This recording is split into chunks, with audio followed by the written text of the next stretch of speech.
Hello and welcome to a special Haskell Stakes Day Roundtable. PTF here with you. Very excited to be talking to two gentlemen whose opinions I always like to hear when it comes to horse racing matters. The first man I'll introduce has been on these airwaves before. In fact, I think he was on to talk about Haskell Day last year and the bonus associated, which is back, obviously, in a somewhat different form. One of the many things we'll be talking about today from Bet Makers. It's Dallas Baker. How are you?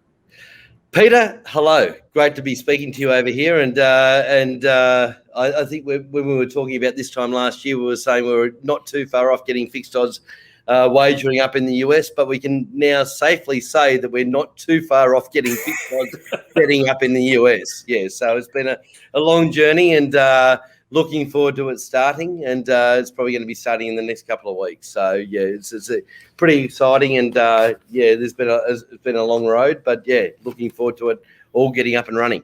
Great stuff. Another guest who is popular on these airwaves. We often have him on here talking about industry matters, but I always like to get his handicapping opinion as well from the Thoroughbred Idea Foundation. He is Pat Cummings. Pat, what's up? Hello, Peter. Good to be with you again, and excited to be talking about these races. It's a real fun day. If you've never been to a Haskell Day, it's I think the last one I was at was when Rachel Alexandra made a mess of the field after a massive rainstorm. A few years back. It's more than a decade ago, but it's a lot of fun, and I hope those who are able to attend enjoy it.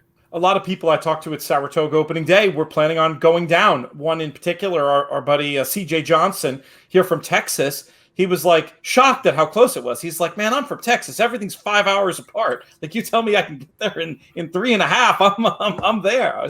I was encouraging him and several other people, as wonderful as Saratoga is. But the other reason it's a wise guy move this year to do it is no bad weather forecast down there. Bad weather forecast up here, so might be particularly. Maybe I'll see if CJ can give me a lift. Who knows? We'll see if we can get it rocking and rolling.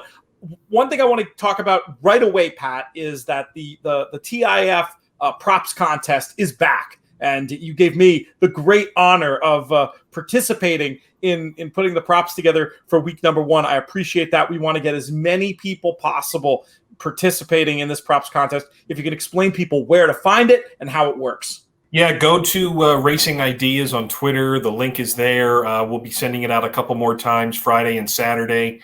You can sign up for our newsletter at racingthinktank.com, and we'll remind you that way too. It's 8 weeks starting this week, 12 props each week. This year is the third annual contest, and it is actually sponsored by the fine folks over at Bet Makers to increase the awareness of the future of a fixed odds product on American racing. We just kind of offer some fun props, and Pete, you had the pleasure of being involved this week, and it's a mix of Haskell Day props and some Saratoga props. Some of them are very straightforward, head-to-head. For example, in the Diana at Saratoga, Summer Romance or Althea. They ran 1-2 on Belmont Day. They come back in the Diana. Which of those two is going to have the better finishing position? That's one of them. There's a couple others that are a little more complex, but it's fun, it's easy, it's free. And the top 3 winners each week get to choose how to direct some charitable contributions that are being made to either the Permanently Disabled Jockeys Fund, New Vocations, or the Backside Learning Center at Churchill Down.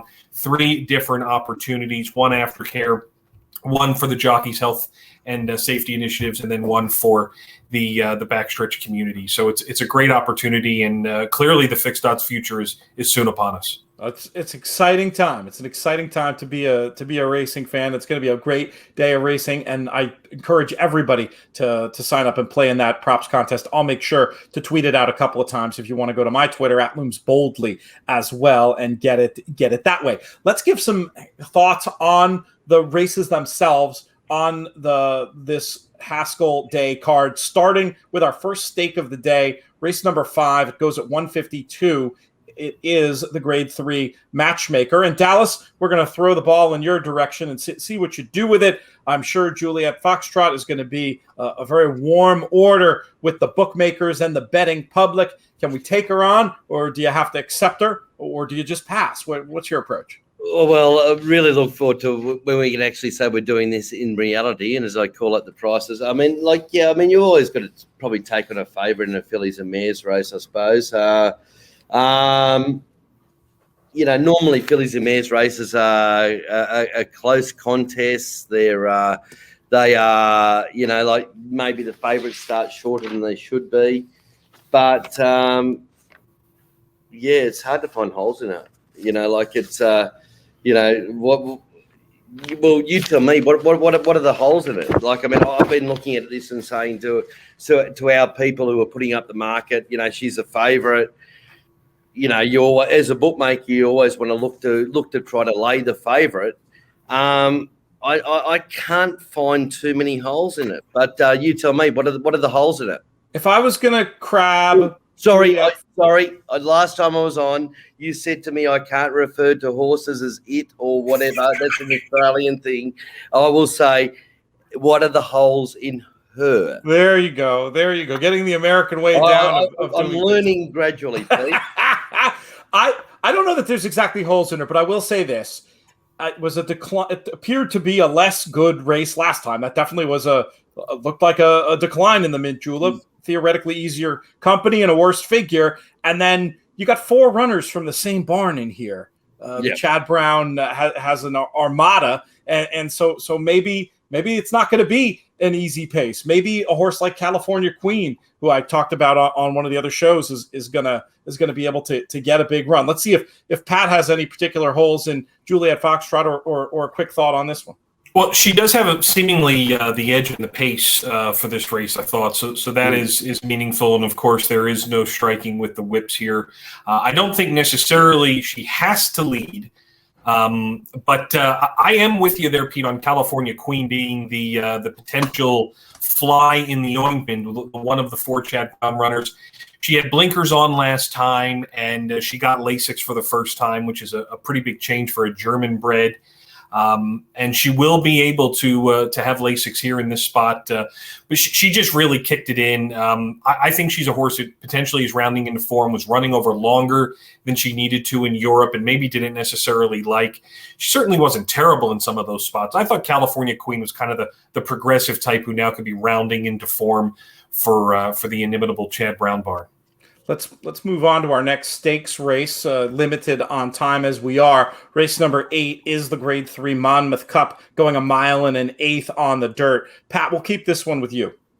Yeah, look, I thought Night Ops is one that certainly has shown an ability to kind of always keep his head in and around the finish line. He was. I wouldn't say nosed out, but it seemed that way in the Ben Ali in a crazy finish, 2 starts back, and then ran pretty well at Churchill against Mighty Heart, the Canadian superstar, who then came back to win just this past week at Woodbine. You've got horses that have run well over here, like New York Traffic, but very interesting is Bankit. I mean, he's just incredibly consistent, a lot of success in the New York State Bred Company, but anytime you see a horse that thrived as much as he did last time, even in a short field, and just blew them away on a wet track at Belmont, that's going to draw some attention. But I thought Night Ops has the consistency in this field that I'd be looking for. And Brad Cox has shown up with some real live bullets in his Monmouth revolver for the day. And I think Night Ops is the one for me.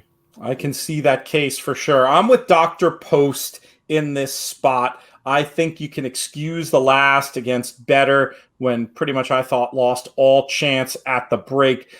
Interesting note on Dr. Post, has apparently been working very well with Following C, who we'll talk about a little later. So I have the idea to maybe upgrade Following C a little bit if Dr. Post happens to freak and really put on a show in here in the Monmouth Cup. Dallas, curious to get your perspective about this race. Where were you drawn? I want to ask you two learned gentlemen a theory question. The no whip at Monmouth, how are you assessing it?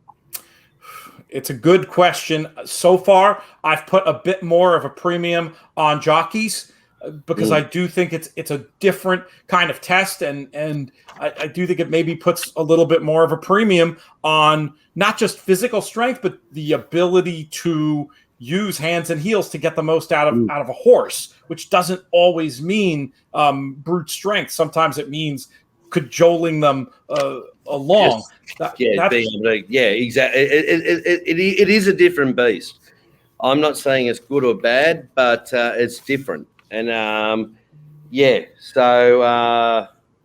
look, New York Traffic, Dr. Post are the obvious two, but I'm probably more New York Traffic than Dr. Post. That's my opinion. But not a race I've got a great feel for, I've got to say.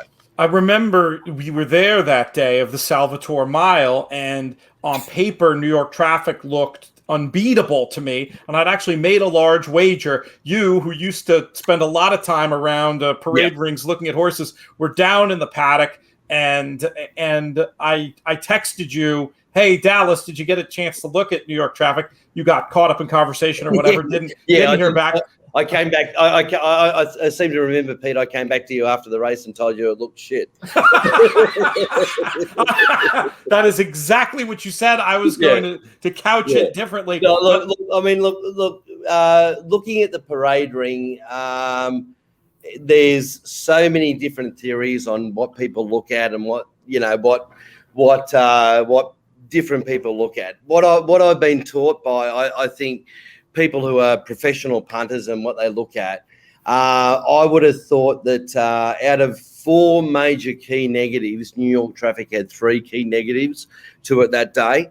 And that would normally equate to probably about, say, a 4 to 5 length difference, or what price was it that day? Just say it was about 4 to 5, I think. 4 to 5, yeah. So that would have made it about, in my book, about from going from a 4 to 5 chance to about a 5 to 2 chance.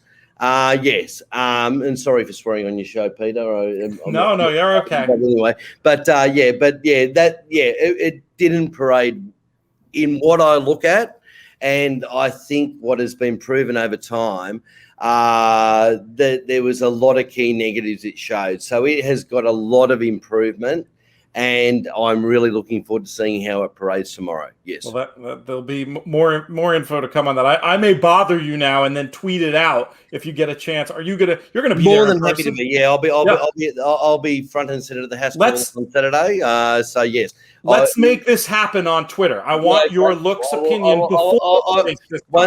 Well, mate, if you want, but why don't we do Mounting Yard Mail for all the group, Sorry, I'm using Australian terms like swearing.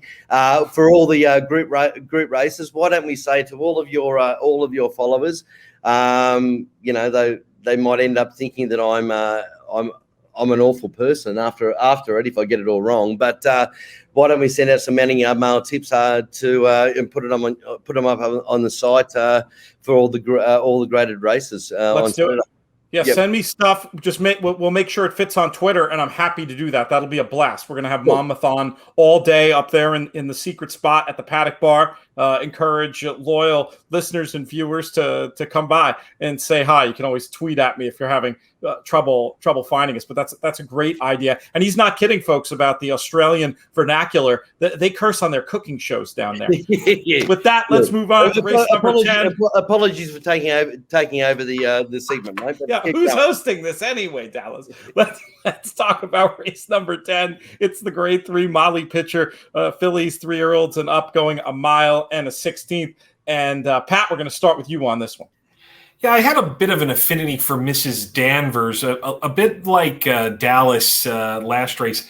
I don't have an overwhelming opinion on the race, but I did think that Paco Lopez, who has certainly found his way around the Monmouth Oval without the whip with just fine at better than 25% for this year. I thought she had a chance to place herself forwardly and from a nice handy inside draw. And I thought Mrs. Danvers was the one I wanted to be on here. She wasn't able to see it out in the top flighted aqueduct back in April, but over a slightly shorter trip, the mile and a 16th, I thought Mrs. Danvers was the one that maybe they were going to have to catch in this spot. So I just signed with her. I don't blame you. I went in another direction, but Mrs. Danvers would be on my short list, and one I'd be using is more of a backup type. I thought the Graceful Princess, number 9, was potentially interesting. Didn't seem to care for the slop when buried down inside at Delaware, and I like the switch, just a very notable switch from a send rider like Saez to a finisher like Rosario. I think maybe Graceful Princess gets the right kind of trip. Dallas, what do you think about the Molly pitcher? Well, I'm going to ask you, what does Graceful Princess do from the wide gate? Does it come across and try to lead, or does it go back? What do you reckon? It's a tough call. I trust Rosario in these spots. I would like to see maybe an ability to tuck in behind speed and not be too wide. I don't want to see, and I don't think we'll see a dead send, but it's not like I want to be out the back either. So I think he's going to need a little bit of luck from the gate to get a good spot, but there are a few better at finding that and establishing that kind of position than Rosario. Yeah, love in Phillies races, love girls on pace, and Beijing Girl is probably my thing, but Graceful Princess is I'm with you. I'm absolutely with you, Pete, but I would love it's that type of bet. If you could have the bet when they're going past the winning post for the first time, that's what I want to be on. You know, like if you get into the right position, you beat me, but I'd be Beijing Girl to beat Graceful Princess. But if you just slot in and go zonk, I'm gone. Fair enough. I think it's okay. I think it's a plan. I think it's a plan that makes sense. Let's talk about race number 11, Grade 1 action in the United Nations, mile and 3/8 on the turf. I'll go quickly because I'm so boring. I'm favorite in this spot. I feel like the two scenarios are Tribhuvan gets loose and or just has so much speed and buries the field, or they just go way too fast, and it sets up beautifully for Arklow, who the class of the race and has gotten so good now at age number 7. We'll throw it back to you, Pat, to see if you have any more creativity in the UN. One of the props in the contest, Pete, as you know, is the South American play here, Imperador, Fantasioso, or Masterpiece, the Chilean bred. Which of those 3 South Americans runs best? They all kind of have some similar running lines. I actually thought Fantasioso interest a little bit for Nacho Correas. It's a bit of a weird angle here. He is getting Lasix for the first time, though not all the programs indicate this. He's also getting blinkers on. And what's notable is that this horse actually was disqualified from the Elkhorn at Keeneland from purse money for a positive finding of tranexamic acid, which is found to potentially be a bleeder. It's a Lasix substitute, essentially. It does make me wonder if this horse has had some issues in the past. There was another Nacho Correas horse on the day who also tested positive for that. $500 fine, so they lost prize money. Fantasioso getting Lasix, cutting back from the 2-mile Belmont Gold Cup, which was his best start in America. A little bit interesting. But I'm with you in terms of I see it in 2 minds. Is it Tribhuvan from the front? Is it Arklow from off the pace? I just got to say, I love Arklow as a horse. He's a real grinding type. 16 of 32 in the exacta, over 2.7 million in earnings. He's a real fun horse. Dallas, a quick thought on the UN before we talk about this Haskell. With hesitation, no. So actually, I can't say that. Tribhuvan and Moral, it wins. It beats Arklow. Simple as that. A moral. That's a great Aussie expression we're going to be hearing more of as we move into the fixed odds. I just think it's up and running. I think it's going to improve off its last run.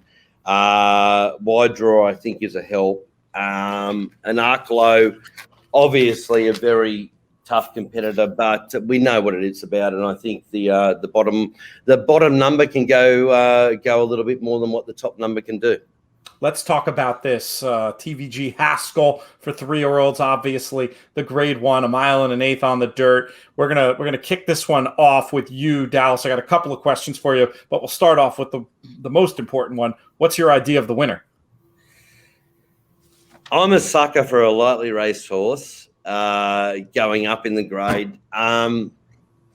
I've got to say that I spoke with Patrick last night about the 3-year-old group. Watching the replays, doing the form for this race, I probably got a bit more respect for the 3-year-old group. That I've got to say that I before I watched the replays, I thought the 3-year-old group was average to low at best, and then I watched Hot Rod Charlie's run, and I thought, geez, that was a very good run.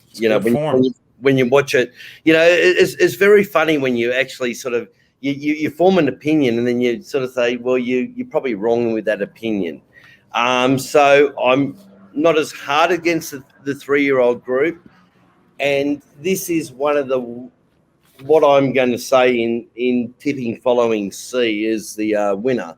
Is one of the things you'll learn in punting so many times is going away from the traditional form lines from it. And, we know Mandolin, but especially Hot Rod Charlie is proven himself in the traditional form lines. I'm not as confident as I probably was at the start of the week after watching the replays, but I'm following C. I hate horses going up more than 400 metres.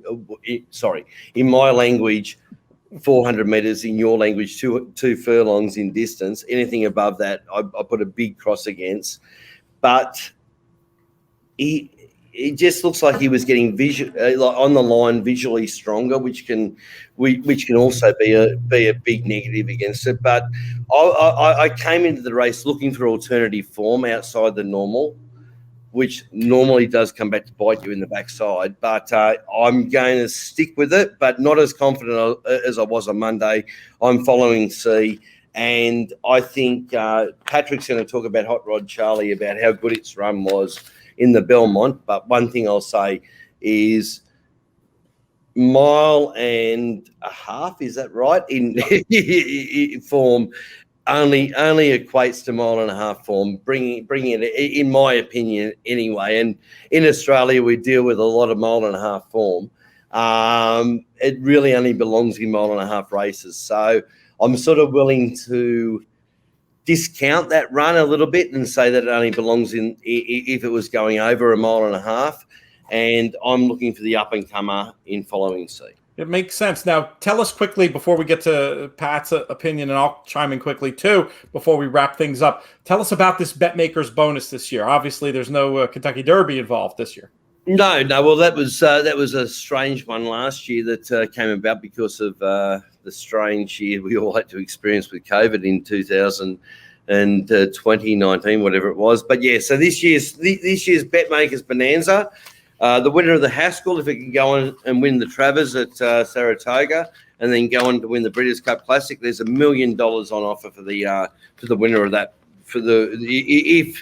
If one of these 7 horses can go on and win that race, or win those 3 races. So yeah, very happy to get behind it. It was an idea that Dennis Drazen had last year. A lot to do about the strange calendar that we had to deal with last year, but it's something that as BetMakers we're committed to, and I mean we're industry first, and we want to put back into the industry, and we'd love to see it go off again. So we'll be cheering for whoever the winner of the Haskell is to go on and win the Travers, and then hopefully go on and win the Breeders' Cup, because we'd love to be giving away another $1 million check, and this year be able to do it with some, awful, tacky-looking big check. That's right. No, you didn't get to do that bit. The way that it all played out in 2020. I think that the horse that's the most interesting potentially to do it is apparently the one that Pat's going to talk about. Let's give it to you, Pat, to tell us why you think Hot Rod Charlie's going to win this race. Sometimes you have to talk to yourself, Pete, and really see if opinions you held for previous races are what's driving your opinion for the current race, right? I was on Hot Rod Charlie for the Kentucky Derby. I liked him in the Belmont. Certainly, I thought it was one of the best losing performances in a Triple Crown race that we've seen in some time. Blinkers off here today. Look, the race is incredibly interesting with following C, right? It just becomes such a fascinating kind of form study. Like everything that Dallas said, not to mention it could potentially be the first Grade 1 win, the first graded stake win for Run Happy as a sire, which would be fantastic for Mattress Mac and the gang. I've been looking at the race for hours and trying to determine where I really want to go and if I think it's Hot Rod Charlie. I'll be honest with you. I kind of find myself tilting onto Midnight Bourbon a little bit. I have a feeling that, no matter what, Following C has to be going forward here. Hot Rod Charlie, I think, is going to stalk him. But I think Midnight Bourbon's going to get a very good trip in behind, freshened up for kind of a second half campaign. He just feels kind of dangerous to me with, again, Paco Lopez riding, considering how well he's ridden locally. I just have a bit of an affinity, and I think there's a bit of value there for him in this spot. And so that's what's going to attract me. The other thing we haven't talked about him is Mandaloon. People, I think, may have seen his run on the Pegasus and thought, maybe he's not as much as he once was, or may not have kind of emerged off that Kentucky Derby as well as we thought. I don't know. I'm kind of without a strong opinion on him. But I think the value resides with Midnight Bourbon, and if the fixed odds were up and running, I think I would be more likely to back Midnight Bourbon, and what I think is probably going to turn out to be a decent price. I agree with you on Midnight Bourbon. I love the point that Dallas made about the open question about how that Belmont 1.5 mile form is going to translate. And I think Hot Rod Charlie's the most likely winner, but at the prices, I'm interested in Following C if we're looking at 6-1. But from everyone I've had on all the shows, everyone's picking Following C. I think it might be closer to that morning line of 3-1 at that price. Too many questions for me. Midnight Bourbon, I think last I looked was 13-2. Maybe it'd come in to 6-1. It with the sharp book that does the American stuff overseas, and another sharp bookmaker told me he would have priced him a little bit higher than that. Dallas, in that email you sent this morning. I'm just trying to call up the prices here. Yeah, actually, hang on. Yeah, let us know what's happening. My email has just gone mad here. I'm trying to find what the but our price assessors back home have marked Midnight Bourbon 5-2, which I think is too short. That's too short. You agree with that, Pat? Right? Oh, it's absolutely too short. I think he's probably sitting more in the maybe 5-1, 6-1 range. Yeah. Given the attention that some of the others are going to have. But here's another thing. Look, he has had 6 workouts for Asmussen off of the Preakness Stakes, where he ran a very decent second. But one of those works was a 5 furlong bullet at Churchill. Steve Asmussen horses don't often run 5 furlong bullets. Mm-hmm. This I think this horse is coming into this really well, and he had a very nice kind of spring campaign and is gearing up for a solid second half. And I just put him in the mix here at what I think is going to be a decent price. All right, good stuff, guys. You got it, Dallas? You find it? What do we make of the gear change on Hot Rod Charlie? Blinkers off. It helps Following C, potentially. It helps the narrative for Following C, because usually that signals, they're going to be more likely to take a hold or settle, and that idea of maybe just blitzing the field for Following C comes into effect. That's my only thought on it. Pat, what about you? I just love when racing poses these questions, and at the end of the day, 100 in this race, isn't it? We'll get the answer after 9 furlongs, right? And that's the thing that's going to be really exciting. I just, at the end of the day, my heart goes to value, and I think the value is Midnight Bourbon. Okay, cool. So one question to you boys: Following C, does it get the trip or distance? That's the salient point, isn't it? Like, is Following C up? What I would say 500 metres in distance, but a significant amount in distance. Does it get the trip, and it's based on pace? I love an on-pace runner going up in distance, but I don't like it going anything extending more than 2 furlongs. What's your thoughts on that?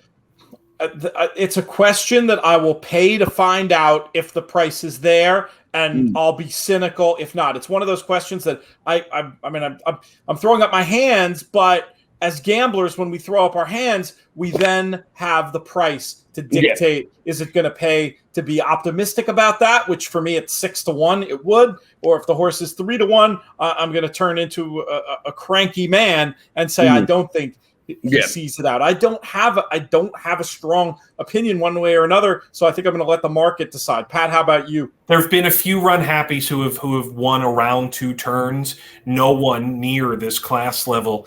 Speightstown, the Dam Sire, we have seen some success over some.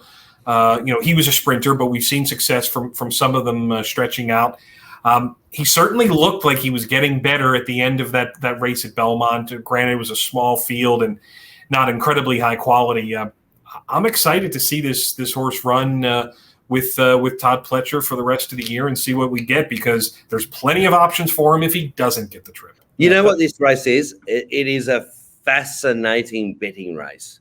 You've got the traditional form line that comes into it, which we can all see, versus this horse coming from nowhere, obviously previously trained by Bob Baffert, now with Pletcher, obviously both superstars or whatever, but the young up and comer coming with the alternative form line. Is this form line the right form line? This is a great betting race.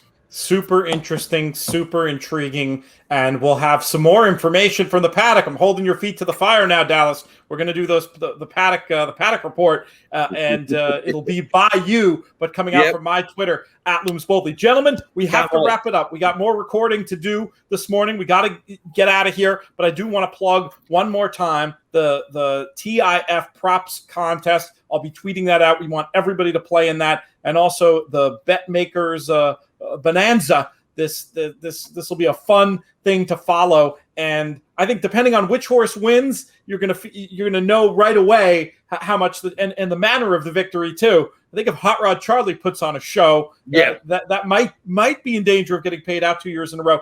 It's interesting. One just other quick note on the bonus. In past years, I feel like it would have been a lot harder. We've seen it be so difficult just even to do the Haskell Travers double. But with the added week this year between the two races, maybe it makes it possible for the first horse to do it, since one that's hanging on the wall right over there for me. Point Given, I think, was the last one who pulled it off. That's what I have in my head, Pete, so I'm with you. Yeah, we're probably right. It's definitely achievable. I mean, I think last year we thought that was absolutely totally impossible, and somehow Authentic did it. I mean, what a horse Authentic was. But this year I think this year's BetMakers Bonanza is easier to achieve, but I would think that they're probably longer odds than Authentic would have been, if that makes sense. It does. All right, we're gonna let you guys go. Thanks once again. Before I go, Pete, can I say one thing? Of course. Sponsor. Nice. We've got the In the Money podcast. In the Money rye podcast, whiskey there.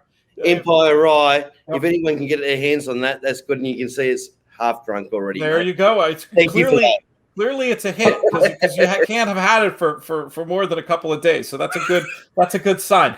TRFinc.org/players if you want to donate to TRF. You can't buy it, but you can donate to our friends at the Thoroughbred Retirement Foundation and get a bottle. Thanks to the Bet Makers. Thanks to the TIF. Thanks most of all to the people sponsoring the show, our pals over at Monmouth Park.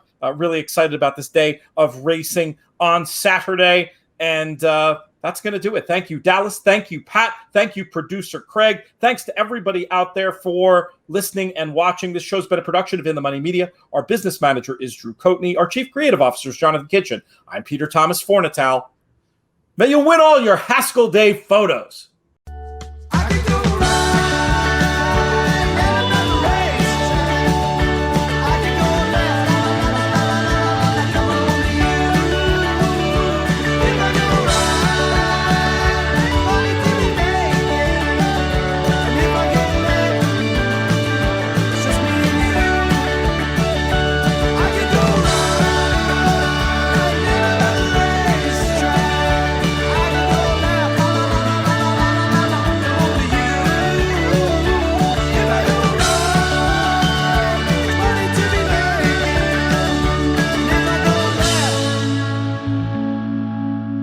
Just me.